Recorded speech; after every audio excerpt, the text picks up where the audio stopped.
నేనే మీ ఇంట్లో ఫ్రిడ్జ్ని. మీ పాచిపట్టిన కూరలకు రాత్రనక పగలనక కాపలా కాసేది నేనే. మీ కష్ట సుఖాల్లో కాకపోయినా మీ కూరల్లో మాత్రం ఎప్పుడు తోడుంటాను. అసలు నా బాధేంటో వినండి.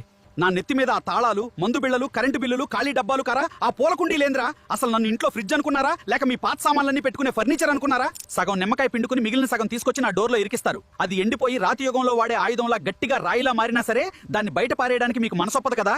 ఇక ఆ కరివేపాకుని ఫ్రిడ్జ్లో ఆకులన్నీ రాలిపోయి అస్థిపంజరం అయ్యేదాకా ఎండబెడతారు. పోనీ పక్కింటావిడొచ్చి అడిగినప్పుడైనా ఆ అస్థిపంజరాన్ని తీసి ఇవ్వచ్చు కదా.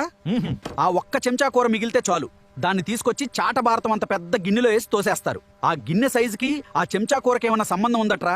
వారాల తరబడి దాచిన ఆ చికెన్ చూస్తుంటే నేను ఫ్రిడ్జ్నా లేక కోడి సమాధినా అని డౌట్ వస్తుంటది. ఆ గడ్డ కట్టిన ముక్కలకి ఏకలొచ్చి లోపలే కొక్కరోకో అంటాయేమోరా బాబు. ఈ మధ్య ఫ్రిడ్జ్ లో నిల్వ ఉన్న పాత ఫుడ్ తిని ఏకంగా ప్రాణాలు పోయిన వాళ్ళు చాలా మంది ఉన్నారు. ఏదో ఆ ఒక్క చెంచా కూరని వారాల తరబడి ఫ్రిడ్జ్ లో కొల్లబెట్టి మీ ప్రాణాలతో మీరే చెలగాటమాడకండి. అవసరమైనవి మాత్రమే లోపల పెట్టి నన్ను నీటుగా ఉంచండి. అంతేగాని కనిపించినవన్నీ నా